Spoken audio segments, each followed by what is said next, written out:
안녕하세요. 한 번에 합격한다. 원샷 원킬 전설에게입니다. 이번 강의는 FAT 1급 46회 이론 강의를 진행할 수 있도록 하겠습니다. 자, 먼저 이론 문제를 풀이하실 때는 꼭 실기 화면의 계정 과목 및 적요 등록을 화면에 실행시켜 두고 이론 문제를 풀이하실 수 있도록 하십시오. 이론 문제를 풀다가 계정 과목에 대한 확신이 들지 않을 때는 이 계정 과목 및 적요 등록에서 확인하시면 최소 한두 문제를 맞히실 수 있다라는 거 참고로 말씀드립니다. 자, 먼저 1번부터 한번 볼게요. 다음은 회계의 기초 개념에 대한 대화이다. 바르게 설명하고 있는 학생을 모두 고른 것을 자, 한번 보겠습니다. 자, 이 문제를 풀기 전에 내용부터 잠시만 한번 볼게요.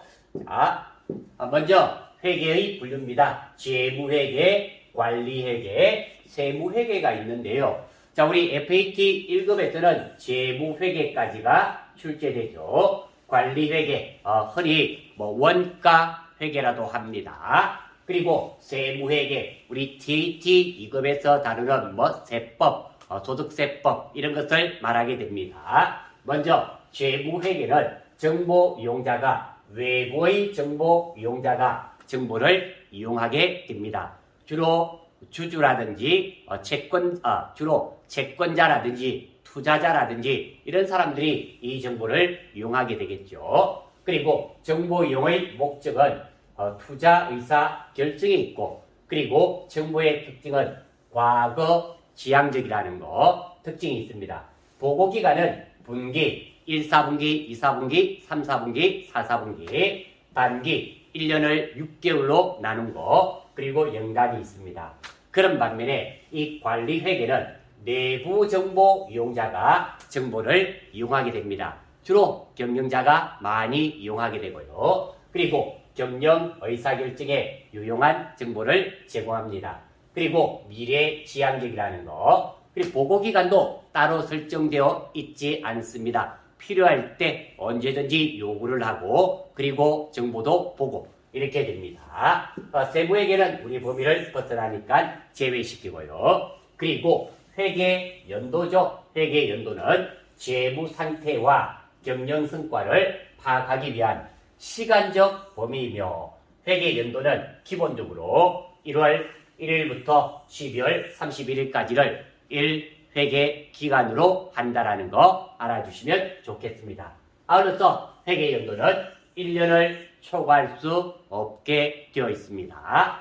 자, 이 내용을 먼저 알고 한번 살펴볼까요? 전종이부터 한번 살펴보겠습니다. 자, 안경도 쓰고 저처럼 똑똑하게 생겼네요.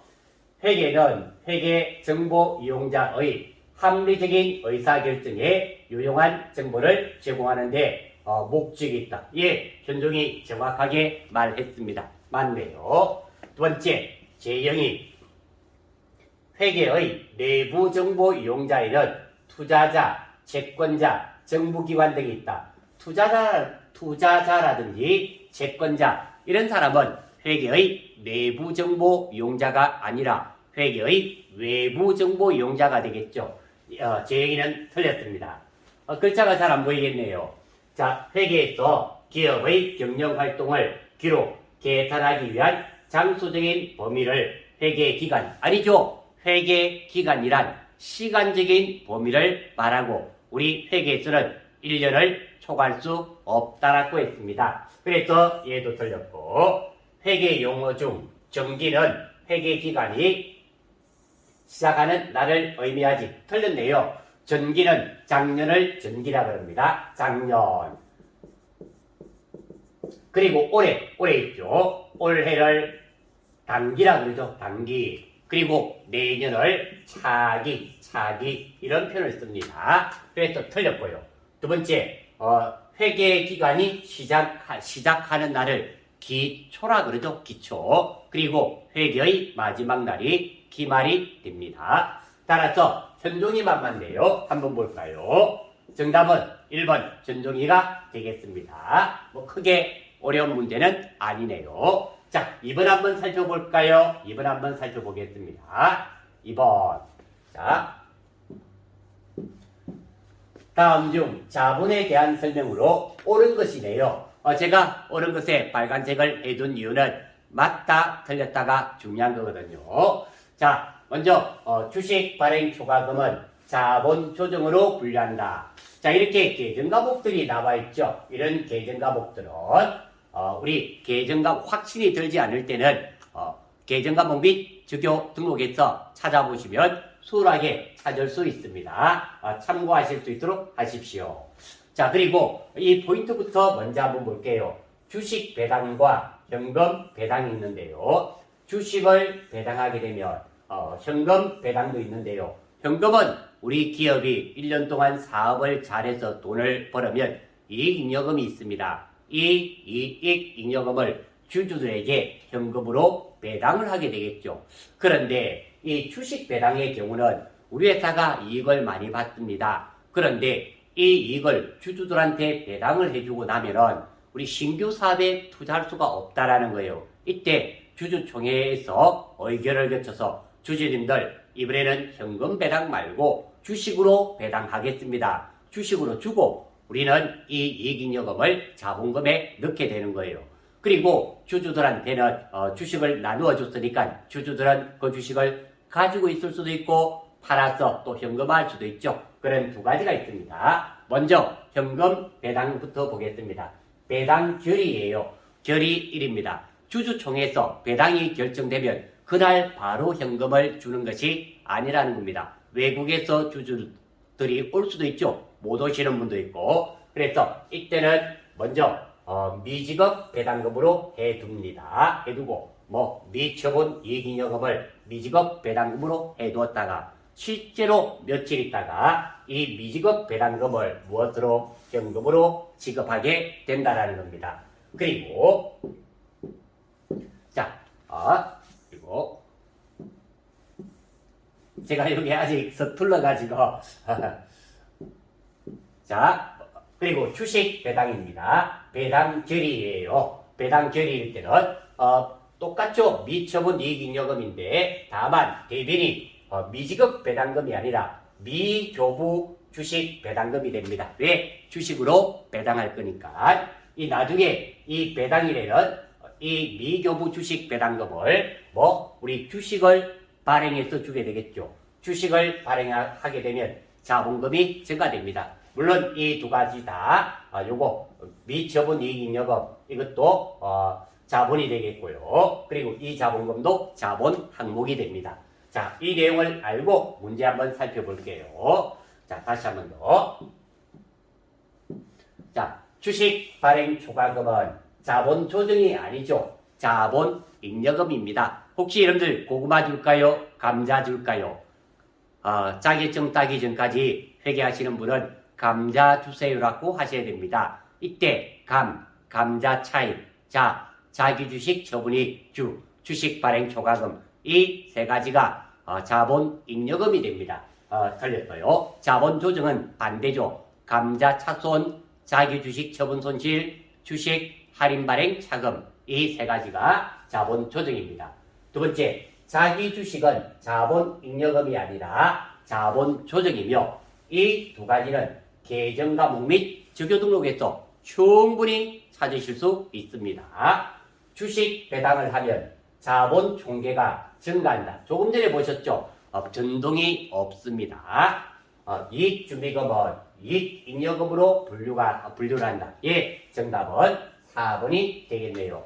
자, 이번 문제는 계정과목 및 주교 등록에서 쉽게 찾으실 수도 있는 그런 문제가 되겠습니다.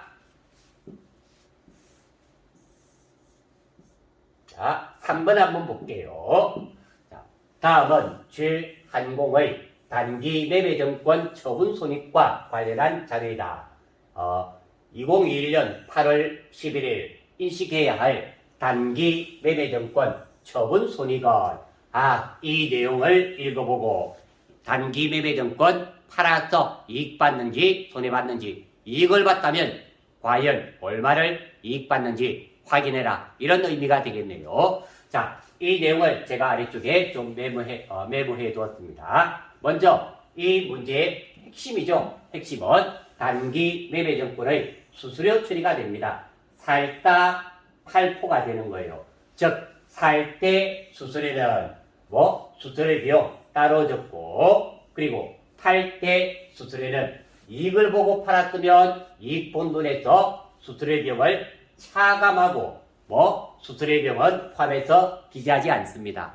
손해를 보면 단기 매매정권 처분 손실에서 수수료 비용을 가산하고 수수료 비용은 포함해서 수수료 비용을 적지 않습니다. 그래서 단기 매매정권 수수료 처리는 살다 팔포가 되는 거예요.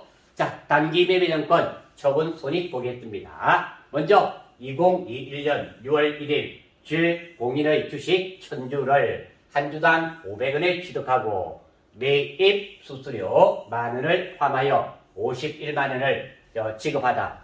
대별은 현금 지급한 걸로 했습니다. 현금 51만원 오타입니다. 다음, 차별은 단기 매매정권 50만원과 이 수수료 비용이죠. 우리가 회계에서는 취득원가의 개념입니다. 무엇을 구입하면서 들어간 돈과 부대 비용은 구입하는 것 가격에 다 포함시켜야 되지만 회계에서 안 그런 게 딱 하나가 있죠. 단기 매매정권 구입하면서 수수료는 수수료 비용으로 따로 적으셔야 됩니다.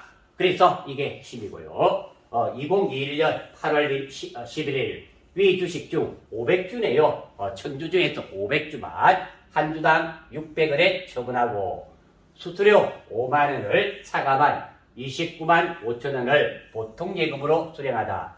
일단 보통예금에 29만 5천원 들어온 거 별 문제 없습니다. 다음입니다. 단기 매매정권은 얼마가 나갔을까요? 한 주에 500원짜리가 500주 나갔으니까 55, 25, 25만원이 나갔겠죠. 그러면 차익이 생기지 않습니까? 어떻게? 4만 5천원이죠. 이렇게 수수료를 떼고 나머지 4만 5천원만큼이 단기 매매정권 처분 이익이 된다라는 겁니다. 핵심적인 내용입니다. 자, 출제위원의 출제 의도는 단기 매매정권 매입과 처분 시 수수료 처리가 가능한가요? 이것을 물어본 문제입니다. 그리고 단기 매매정권 수수료 처리는 살다 팔포고요. 그리고 이 단기 매매정권 하면서 제가 수수료 살다 팔포 했더니 매도 가능정권도 살다 팔포 하시는 분이 있어요. 아니에요. 단기 매매정권만 살다 팔포고요. 나머지 주식은 살 때도 포함, 팔 때도 포함, 살포, 팔포. 표현이 좀 그런가요? 단기 매매정권만 살다 팔포이고요. 나머지 주식들은 다 살포, 팔포가 된다는 거 꼭 기억해 주세요.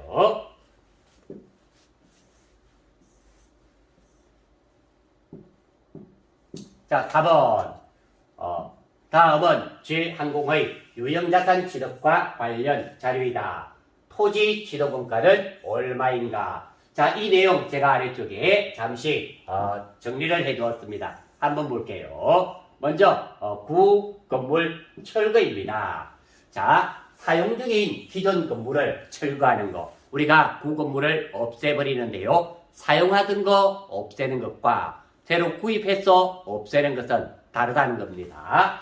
자, 건물의 잔고 금액은 제거하여 처분 손실로 반영하고 철거 비용은 전액 단기 비용으로 처리합니다.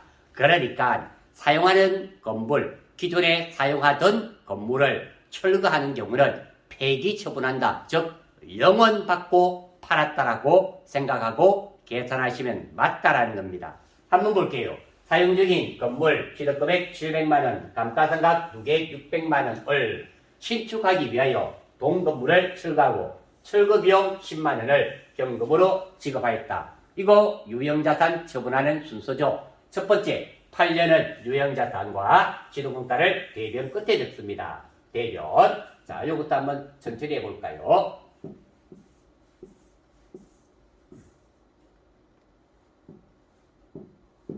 자, 먼저 취득원가 건물 700만원, 대변에 건물 700만원, 별 문제 없죠. 두 번째, 차변에 감가상각 누계액을 적습니다. 감가상각 누계 얼마? 600만원 적고요. 자, 그러면 장부가액이 구해지죠. 700에서 600을 뺐더니 나는 얼마짜리로 생각하나요? 100만원짜리. 그런데 이거 출고하면서 출고 비용이 10만원 들었죠. 0은 받았는데 이렇게 출고 비용이 들게 되면 마이너스 10만원 받았다 생각하면 됩니다. 따라서 나는 마이너스 10만원 빼기 100만원이 되니까 총 얼마를 손해봤습니까? 110만원.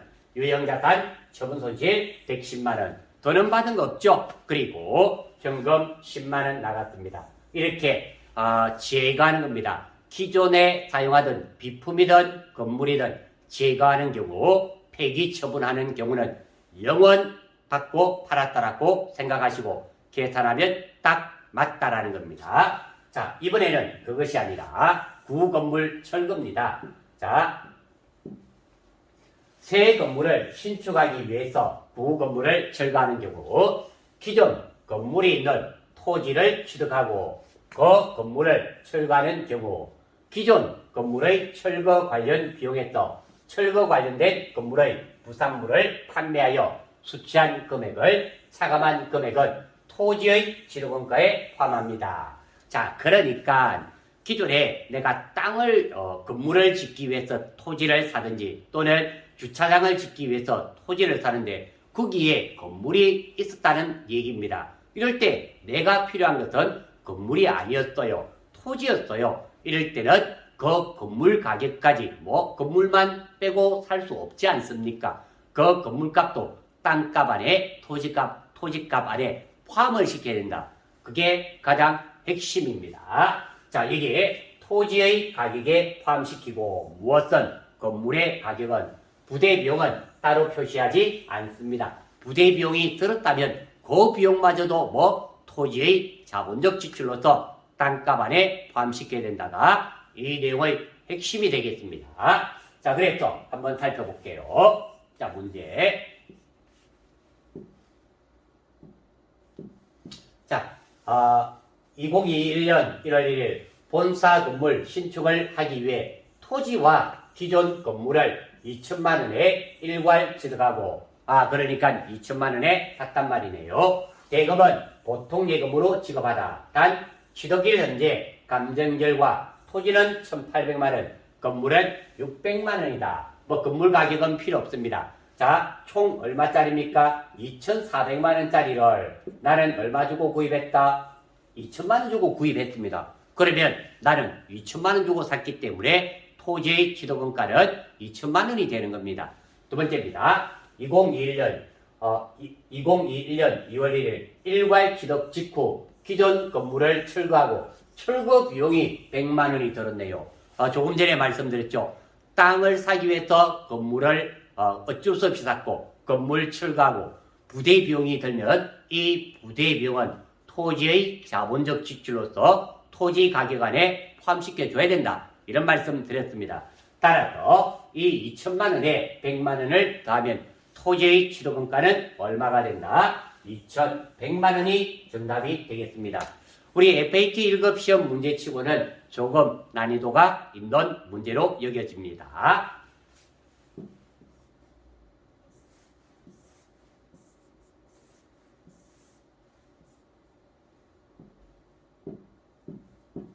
(5번) 다음은 계정과목에 대한 설명이다. 가와 나의 계정과목으로 옳은 것은 자, 상품 등을 매입하기 전에 대금의 일부를 미리 지급하였을 때 설정한다.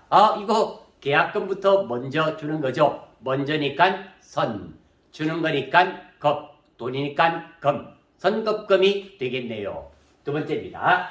현금을 실제로 지출하였으나 거래가 완료되지 않았거나 용도가 불분명하여 처리할 계정과목이라 금액이 확정되지 않았을 경우 설정한다. 자, 이것은 무엇이 될까요? 돈의 지출이 있었긴 있었지만 그 용도가 불분명한 것, 이런 것을 가지급금이라 그러죠. 따라서 가번은 선거금, 나번은 가지거금. 5번 문제는 아주 단순한 문제가 되겠습니다.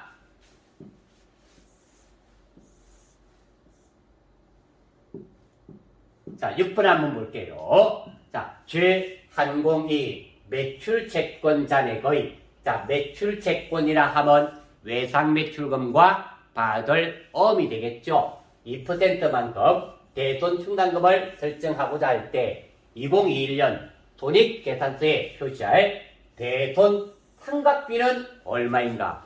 자, 이 문제도 좀 잘 보셔야 됩니다. 왜 그런지는 모르겠지만 우리 전산액이나 다른 시험에는 추가로 설정해야 할 대손충당금을 묻는 문제가 표로 출제됩니다. 그런데 FAT, AT 시험에서는 이렇게 설정할 대손충당금을 묻는 것이 아니라 최종 대손상각비를 묻는 문제가 훨씬 많이 출제되고 있습니다. 그래서 의외로 이것을 이 문제를 실수하시는 분이 많다라는 겁니다. 문제 잘 보실 수 있도록 하십시오. 자, 이 내용을 제가 아래쪽에 적어두었습니다. 한번 볼게요.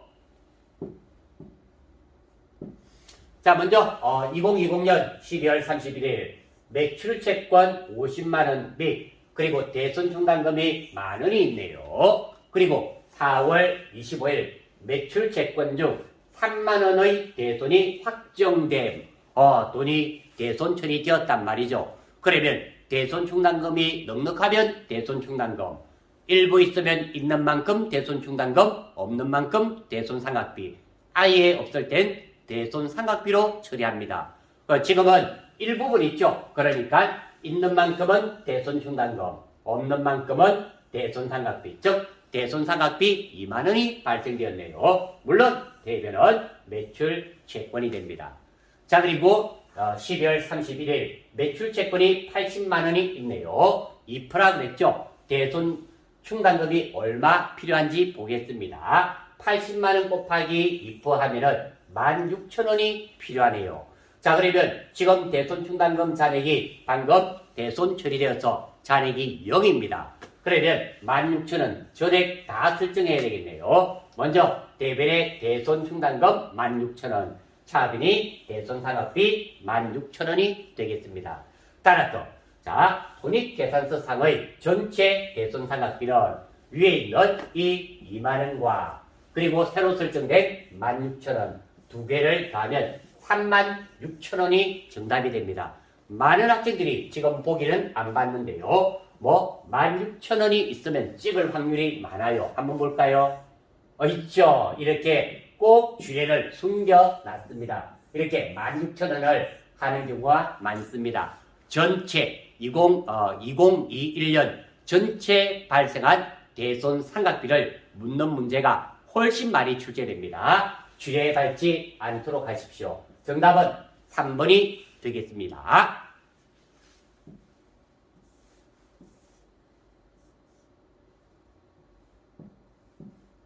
7번. 다음은 한공이 취득한 기계장치 관련 자료이다.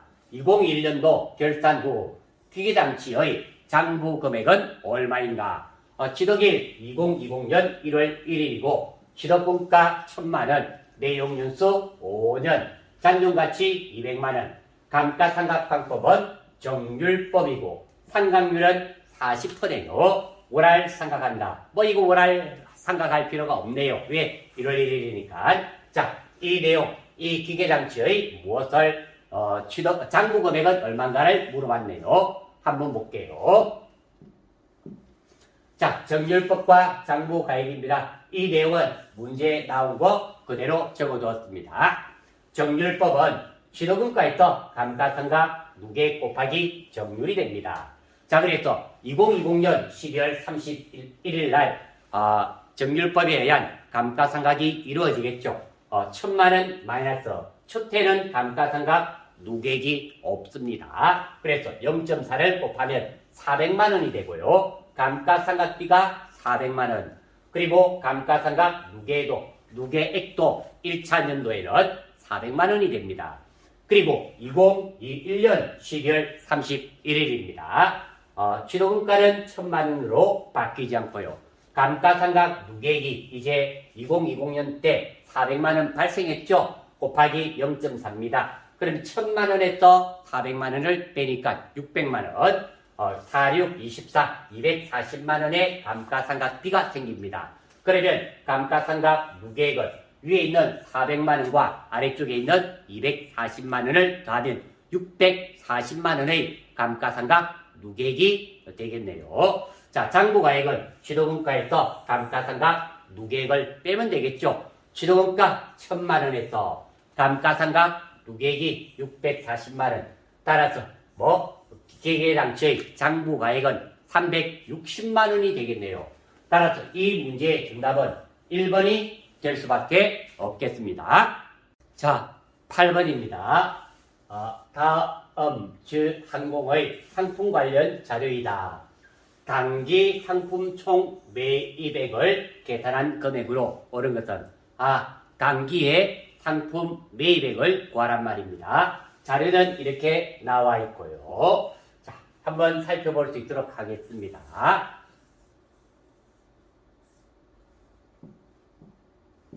자, 우리가 FAT 공부하면서 반드시 익혀야 되는 공식입니다. 꼭 좀 기억해 주시고요. 자료는 제가 이렇게 메모해 두었습니다.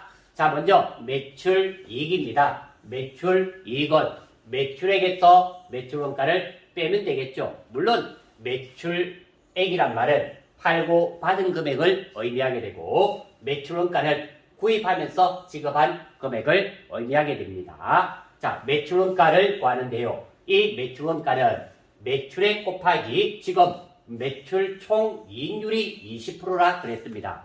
그러니까 매출액 곱하기 1 마이너스 총 매출 이익률을 해주면 매출 원가가 됩니다. 따라서 60만 원 곱하기 0.8이 되겠죠? 이래서 0.1을 빼니까 그럼 68, 48, 48만 원이 매출 원가가 되겠습니다. 자, 매출 원가가 48만 원이네요. 그대로 적어두었습니다. 기초상품 재고액 10만 원이라고 그랬죠? 10만 원 보고 적었습니다. 단기 순매입액 지금은 알 수 없고요. 마이너스 기말상품 재고액이 5만 원이네요. 자, 여기에 기말상품 재고액이 5만 원. 자, 이렇게 그대로 적었고요. 자, 다음. 자, 단기 순매입액입니다. 단기 순매입이란 매입액에서 단기 총매입액에서 매입 부대비용, 매입 환출 및 애누리, 매입 할인을 빼주면 되는 거예요. 지금 단기 순매입액은 알 수 없고요. 자, 단기 총매입입니다. 단기 총매입에서 매입 부대비용, 그리고 매입 환출 및 애누리, 여기에 3만 원이 있었죠. 애누리 만원, 환출 2만 원, 3만 원, 매입 할인은 없습니다. 그리고 단기 순매입액은 얼마? 43만 원 위에서 구했습니다. 자, 그러면 이 3만 원이 마이너스가 2항이 되면 되겠죠? 2항이 되면 43만 원에서 마이너스가 넘어가면 플러스가 됩니다. 그러면 총 얼마가 되나요? 46만 원이 되겠죠? 이 단기 총매입액은 46만 원이 아니면 안 됩니다. 참고로 영업이익은 매출이익에서 영업비용을 빼면 됩니다. 아울러서 이 공식이 기억나지 않으실 때는 실기 화면에 정기본 손익계산서에 보면 이 공식이 순서대로는 아니지만 나와 있습니다. 혹시 기억이 갑자기 시험 치다 보면 생각이 나지 않는 경우가 있습니다. 이때는 실기 화면의 전기본 손익계산서를 참고하셔서 해결하시는 방법도 좋은 방법은 아니지만 버리지 않을 수 있다. 이렇게 정리하겠습니다. 정답은 46만원 2번이 정답이 되겠습니다.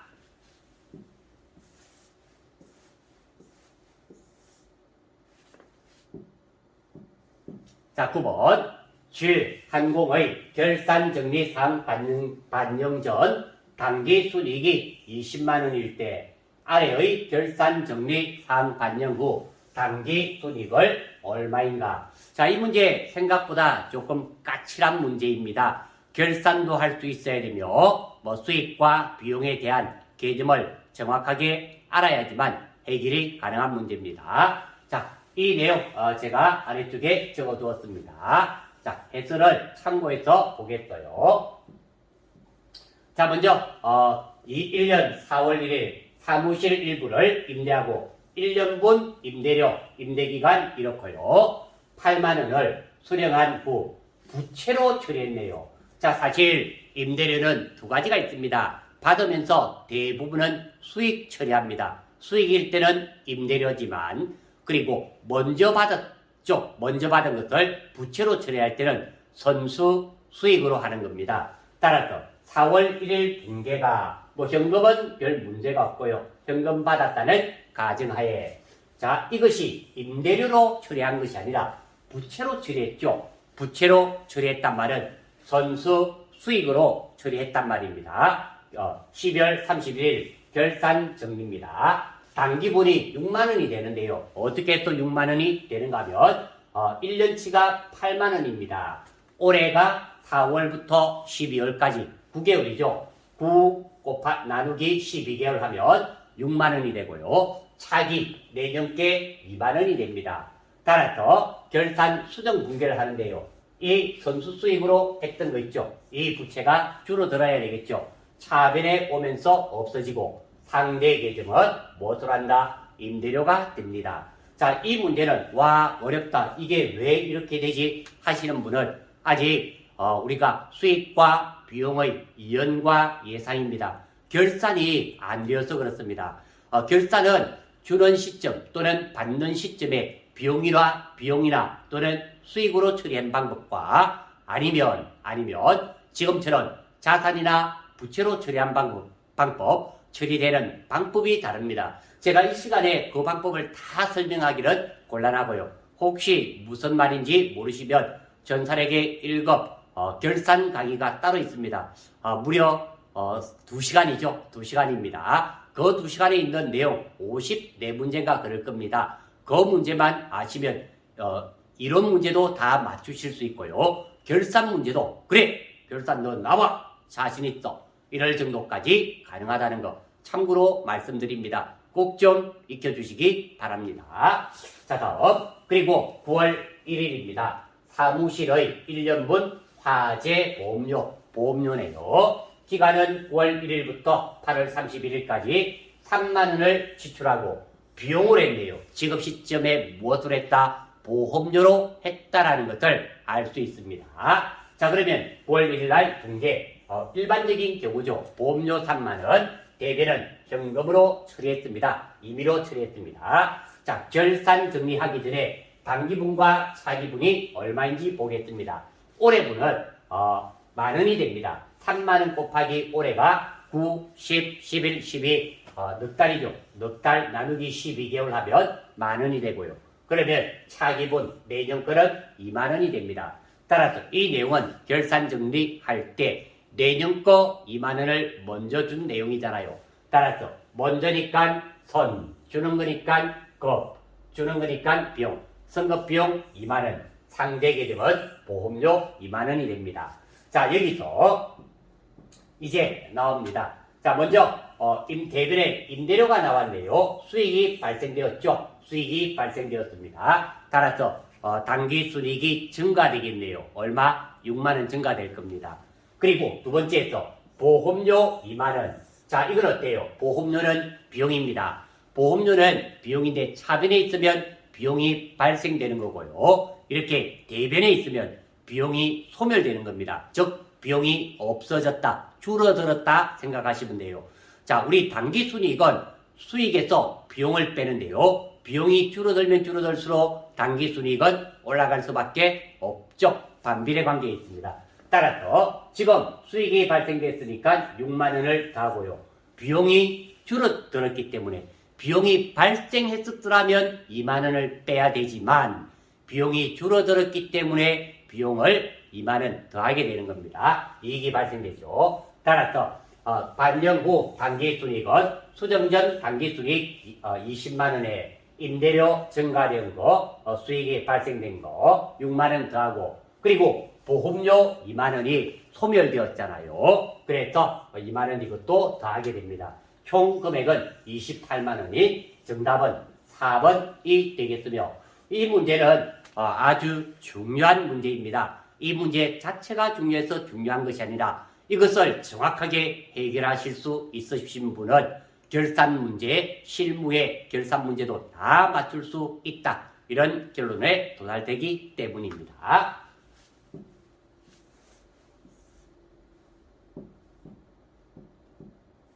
자, 10번. 다음 계정 과목 중 영업 손익 계상에 영향을 주지 않는 것은, 자, 우리가 영업이익입니다. 영업이익은 매출이익에서 영업비용을 빼면은 영업이익이 되는데요. 물론 이 매출이익은 매출액에서 매출원가를 빼면 됩니다. 이것과 관련이 없는 것은, 매출액은 당연히 관계가 있죠. 여기에 나와 있습니다. 감가상각비가 되네요. 비용이죠. 영업비용입니다. 당연히 관계 있습니다. 이자비용은 영업 외 비용입니다. 선생님, 저는 이자비용이 영업 외 비용인지 모르겠어요. 800번대가 영업비용이 되고요. 900번대가 영업 외 수익과 비용이 됩니다. 이자비용은 900번대입니다. 그래서 안 돼요. 정답은 2번이 되겠습니다. 그리고 적대비, 판매비와 관리비가 됩니다. 따라서 이 문제의 정답은 2번이 되겠습니다.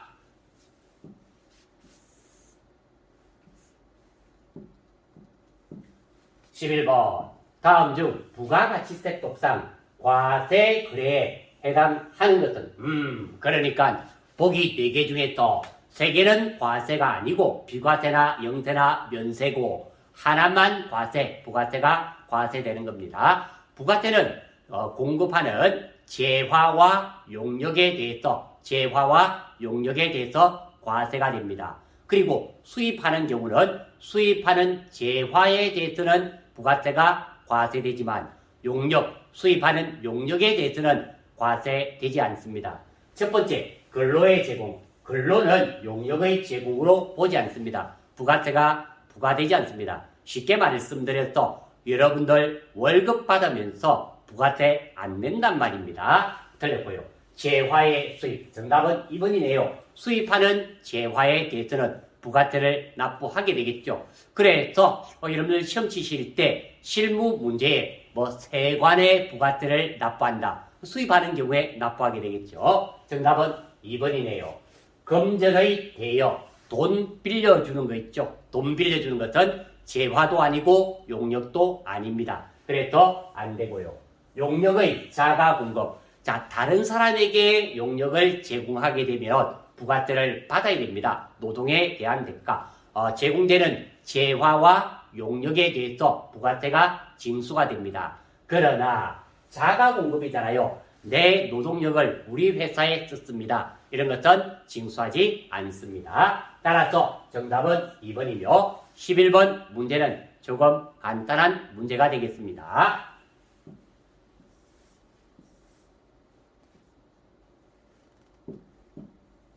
12번.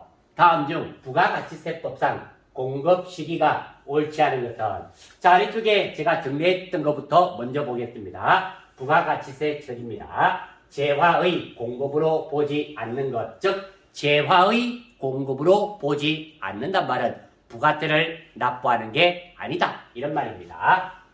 담보로 제공된 거, 재화의 공급으로 보지 않습니다. 담보된 물건을 양도하는 경우는 재화의 공급으로 봅니다. 그러니까 은행에 아파트 담보 대출 받았어요. 그런 아파트를 판 게 아닙니다. 하지만 이 담보된 물건을 팔았을 때는 팔린 걸로 보고 부가세 납부해야 된다.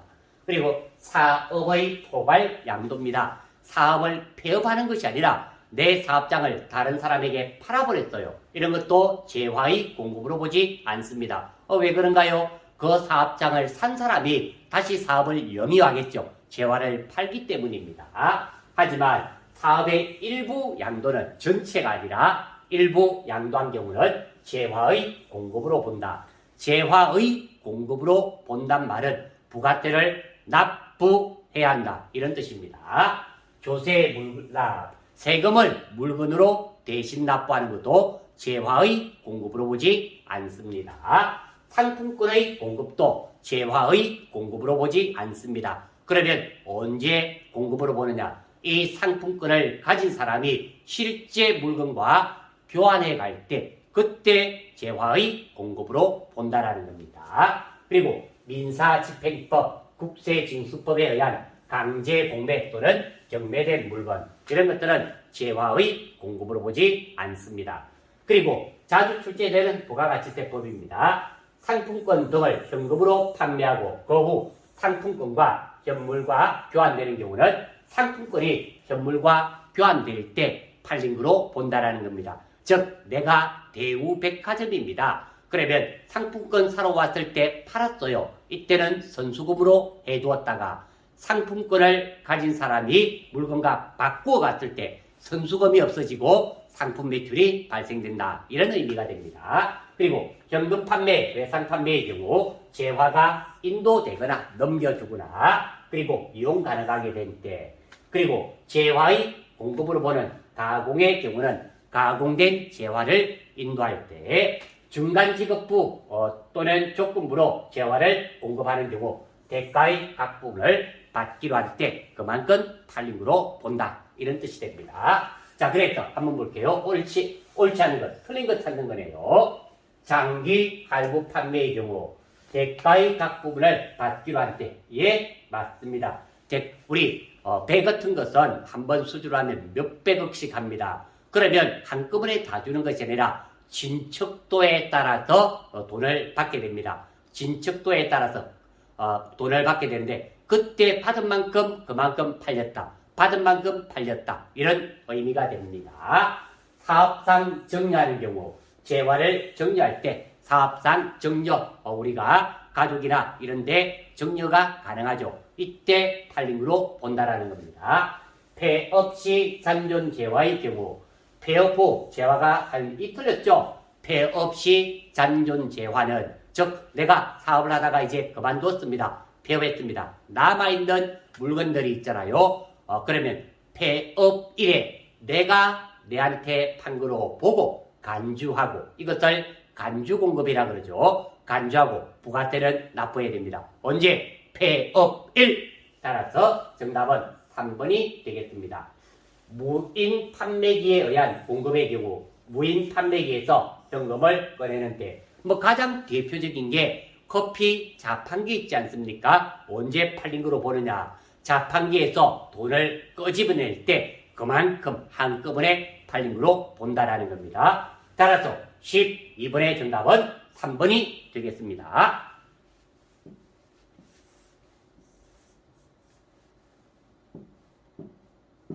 13번 다음 자료를 토대로 주항공 도매업입니다. 2021년 제1기 확정신고네요. 확정신고니까 4월에서 6월까지가 되겠죠. 부가가치세 과세 표준을 계산하면 값은 재화 공급과 직접 관련되지 않은 국고보조금 재화 공급과 직접 관련되지 않은 국고보조금은 과세 표준에 해당되지 않습니다.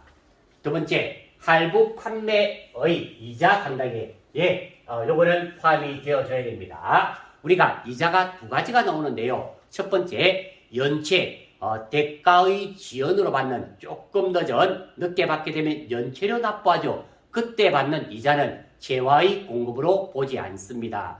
하지만 우리 자동차 같은 거 장기 할부로 팔잖아요. 5년 할부. 이때 할부 이자가 상당합니다. 이것은 과세 표준에 포함해야 됩니다. 이거는 포함해야 되고요. 공급받는 자에게 도달하기 전에 파손된 재화의 가액. 이건 상식적입니다. 여러분들이 택배로 무엇을 시켰습니다. 그런데 구입한 전자제품이 다 부셔졌습니다. 여러분들 같으면 돈 주겠습니까? 안 주죠. 저도 마찬가지 안 줍니다. 돈 못 받습니다. 그러니까 재화의 공급으로 보지 않습니다. 따라서 정답은 100만 원인 1번이 될 수밖에 없습니다. 간단한 문제네요.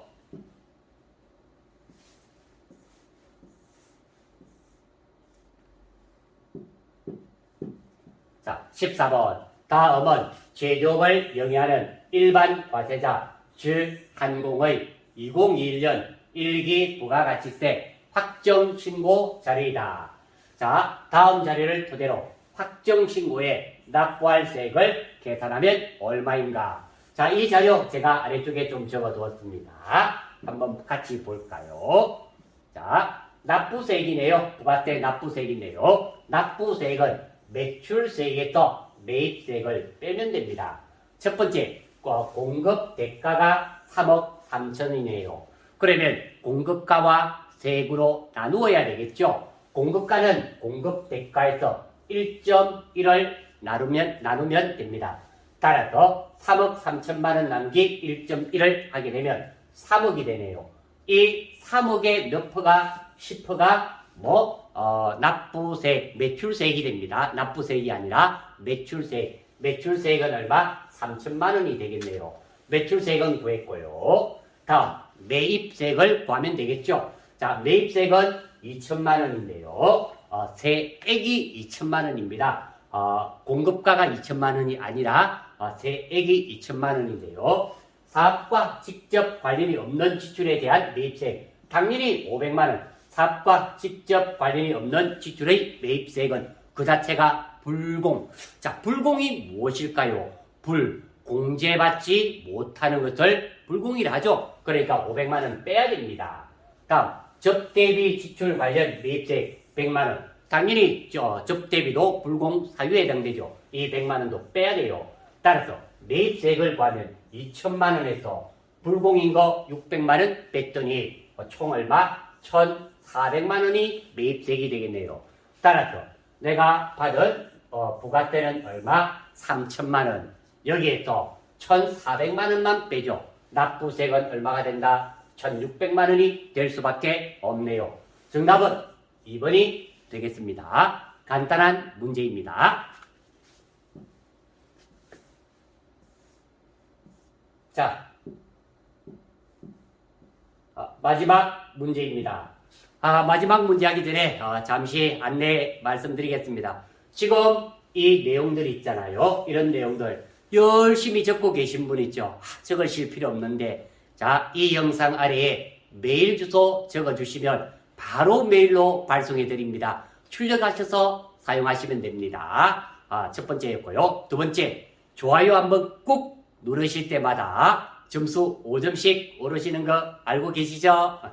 자, 5번입니다. 다음 중 부가가치세 세금계산서에 대한 설명으로 옳은 것은 맞는 것 찾는 거네요. 자, 요것도 먼저 아래쪽에 있는 요점 정리부터 먼저 한번 보고 공부할게요.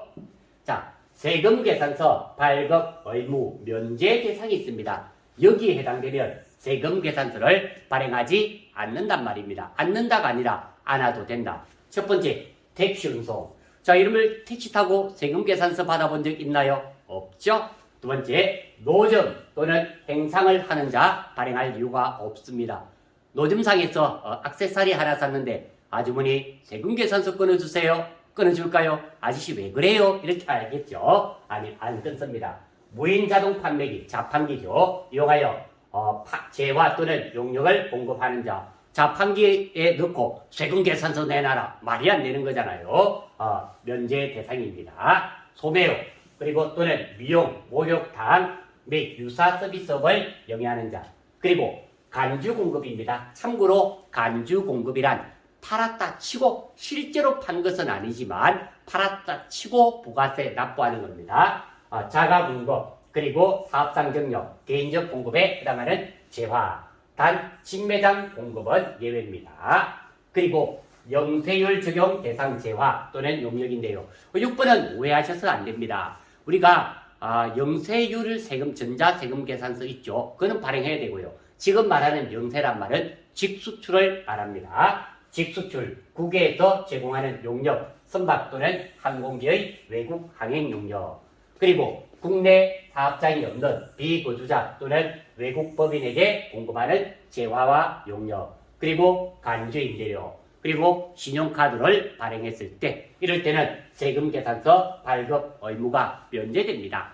자, 문제 다시 한번 볼게요. 자, 먼저 맞는 거 찾는 거네요. 택시 운송 사업자가 공급하는 용역의 경우 세금계산서 발급 의무가 면제된다. 답은 1번이다. 네가 답이네요. 두 번째, 직수출의 경우에는 세금계산서를 발급해야 한다. 우리 메인 매출 전표 FAT는 잘 안 나오죠. 직수출은 그냥 수출입니다. 영세는 영세율 전자 세금계산서가 나오고 조금 전에도 나왔지만 세금계산서 발행하지 않습니다. 세금계산서에는 반드시 공급 연월일을 기재해야 된다. 자, 세금계산서에 반드시 있어야 되는 거 공급자와 공급받는 자의 사업자 등록번호 필요적 기재사항이 되겠죠. 그리고 세금계산서가 발행된 날, 즉 작성 연월일, 그리고 부가세, 공급가가 꼭 있어야 됩니다. 자, 공급 연월일은 임의적 기재사항으로 있어도 되고 없어도 상관없습니다. 틀린 말입니다. 주로 소비자 대상 업종을 영위하는 사업자가 발급한다. 주로 소비자 대상으로 하는 것은 세금계산서 발행하지 않습니다. 일반 소비자에게는 세금계산서 교부 의무가 없습니다. 아래쪽에서 보셨죠? 보셨습니다. 세금계산서 교부 의무가 없습니다. 주로 간이 영수증을 많이 발행하죠. 그래서 4번도 틀렸습니다. 따라서 이 15번의 문제는 1번이 정답이 되겠습니다. 자, 여기까지 제가 한번 해봤는데요. 잘 됐는지 모르겠습니다. 혹시 궁금하시거나 질문사항이 있으시면 영상 아래에 댓글 남겨주시기 바랍니다. 수고하셨습니다.